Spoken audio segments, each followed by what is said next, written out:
Thanks for stopping by. So this video is just going to be talking about something that's a little sentimental, and I'm featuring Little Miss Laura. She is Bonnie Brown's newest sculpt, and she's amazing. I painted her, and I just really love this doll.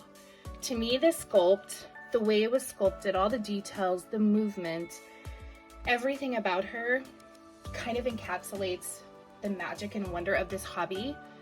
You know, the realism and all of it. So anyway, I was so excited to paint her, and I was going for kind of like a Mediterranean look for her. And so I think I achieved that, and I'm just saving her, you know, for the Rose Doll Expo.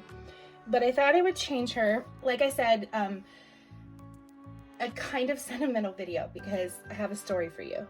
So, story time. Anyway, this is the outfit I'm putting her in, and there's a reason behind it. So let me just tell you about that really fast. So there is a really special person in the YouTube world, in the doll world, who has passed away. Her name is Linda, and you may be familiar with her channel, Birdies, Babies. And it's been a little while now since she's been gone. But recently I came across a video of a channel that I follow, and it's Shelby. You probably are familiar. Shelby is awesome. She is really spicy. She tells it like it is, and she has such a sweet nature about her as well. So she's just awesome, really fun to watch. So anyway, she was doing a video a few days ago of a silicone, and she had made a previous video about silicones and, you know, why there's kind of an attachment to those dolls versus vinyl and what's special about them and things like that, and the stories behind them. So she came back to share her story of her silicone, which I believe may be her only silicone. And I was watching it. It was a very endearing video, but part of it kind of shocked me as I was listening, because she basically was explaining how she had gotten that silicone doll as a gift from our dear Linda from Birdies Babies. Now, I knew that Shell knew Linda, but I didn't expect that. And as she was talking about that experience, which totally sounds like Linda, I mean, she was, oh my gosh, heart of gold, this woman. And she was such a supporter of everyone in the hobby, everyone's channels, everyone's dolls. And, you know, of course, it brought up Linda for me again, and the sadness that I feel of her being gone. And it reminded me of an experience I had with Linda. So she was selling one of her silicone dolls, and Linda had many, many dolls. Like, primarily on her channel, she had box openings. So she had dolls all the time. And she was a big fan of silicone. She had a lot of vinyl dolls. So anyway, she was selling one of her silicone dolls, and I was so captivated by this freaking doll. Like, I couldn't stop being mesmerized by it. I think probably because it had red hair, kind of orangey red hair, and that's the color hair I had when I was little. And then it was, you know, an open-eyed silicone, and it had like a really cool squishy tummy feature and drink and wet system. And it was actually created by an artist who sculpts and does everything from a ball of clay to the rooting process. And you guys know, if you like have watched my videos, that just triggers me in a really good way. Like, whenever there is an artist who does everything from start to finish, it just gets my respect. I love having dolls in my collection that are silicone in that regard.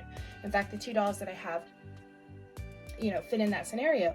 You know, a lot of us paint out here in this world, in the Reborn world. A lot of us have special talents and we do certain things, but very few of us, and I am not included in this, maybe someday, but very few of us can create a child from imagination, put that to the sculpting process, sculpt it out of clay, you know, pour this into a mold, make it into silicone, paint it, root it, all of that. I mean, mind blown, poof, like crazy talent. So this doll fit into that category. So anyway, when I was considering it, I was like messaging Linda. I happened to be in Vegas at the time, and I remember so vividly the conversations we had. Oh, like I was telling her, Linda, I'm trying to talk myself out of this, but I really, really want her. And so I remember talking to her in my hotel room. I remember talking to her while I was in the casino, and just, you know, going back and forth about it and chatting about other things. And it's just really good memories for me. So I ended up buying the doll, but, and I opened it with my mom, like she was all excited, you know, with me. And I ended up knowing like that day that she was not going to be a part of my collection. And it's just weird how this happens, folks. I don't know. I can't explain it to you. How do we go from completely obsessing over a doll that's for sale via pictures and everything? I mean, we're zooming in. It's like we're looking at every single nook and cranny. We're obsessed. We got to have it. We make the decision. Then when we get it, it's like, nope, this is not the one for me. And I have a lot of like theories. I think we can have a really good talk about why that occurs and really dive into it. But that's not the point of this. The point of this is that I knew it wasn't for me. I sold it pretty much immediately. Well, shortly after that, Linda passed away.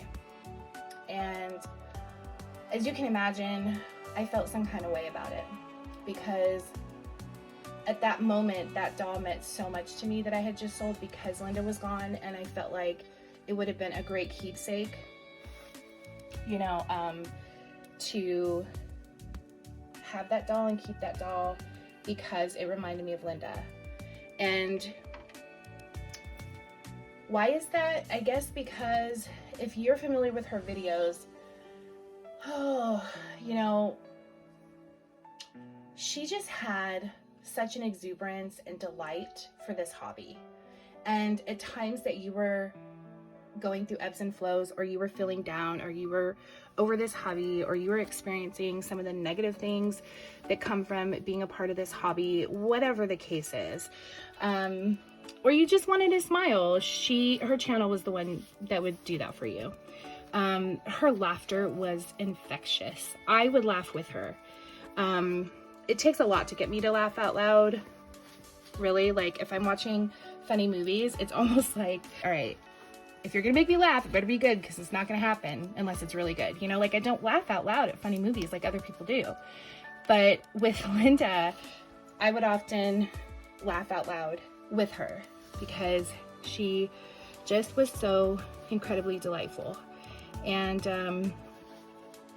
she was like no one else.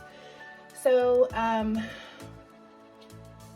I was sad because she was gone, and I was sad that I let this doll go that, you know, was a doll that I got from her. And then, you guys, guess what happens? I see the doll for sale a few weeks ago. So this is like quite a few, you know, months have passed. And I see the doll for sale. And I'm like, oh my gosh, I would totally buy this just to have a keepsake to remind me of Linda. Because there were a lot of times that she, you know, I don't know, she just made me happy in this hobby. She made me happy. And she was just a wonderful person and friend. And I thought, you know, it would be amazing to have a doll still that I got from her, that touched her hands, that she played with, that she loved on. So I was considering buying it, but I changed my mind because this person was selling this doll for like twice what I sold it to her for. And that's crazy.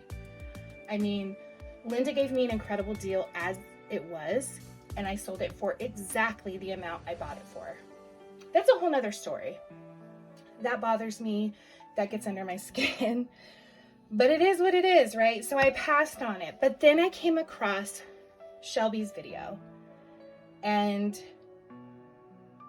I heard her story about Linda and her silicone, and it reminded me of this whole experience of buying a silicone from Linda, selling the silicone from Linda, almost buying it back from the person I sold it to, but then passing because of the price. And then guess what? As I was organizing my little nursing room here, going through clothes, which you guys know I hate doing, I found this outfit, and my heart almost stopped. In fact, this video is so unplanned. I literally pulled everything out, like my tripod and all of this, and decided to make a video right as this happened, because this little outfit that you see here is from Linda. This outfit came with the silicone doll that I bought from her. And I actually kept this and a few tiny items, pair of socks, headband, and this outfit. And I'll tell you what, there was nothing about the outfit itself. There was nothing about any of it that, spoke to me or struck me as like, ooh, I love this, I gotta keep it. So I must have had some, I don't know, some feeling of keeping those things as a keepsake, because at the time Linda was special to me. I didn't know she was going to pass away, obviously. And here we are now. This little creation of mine is now wearing an outfit that was given to me by Linda. And I just couldn't believe I found this. I couldn't believe, I almost forgot, like, I kept it. It was just hung up in a sea of hangers, in a sea of clothes. And there it is. So if you're at all familiar with Linda from Birdies Babies, if you're at all familiar with how special she was, you are probably smiling right now, because any reminder of her is good. And that's how I felt when I watched Shell's channel, because a lot of people talked about Linda when she passed and how much she meant to them. I came across a lot of videos like that, but it's been a little while. It really has. Time goes on and we move on, and someone we lose is kind of this really, soft place in our heart, but just fleeting memories off and on. And then sometimes we come across something that just throws us back into thinking about them and remembering them, and that's what this did for me. So I hope you enjoyed that story, and I will make another video soon. Bye guys.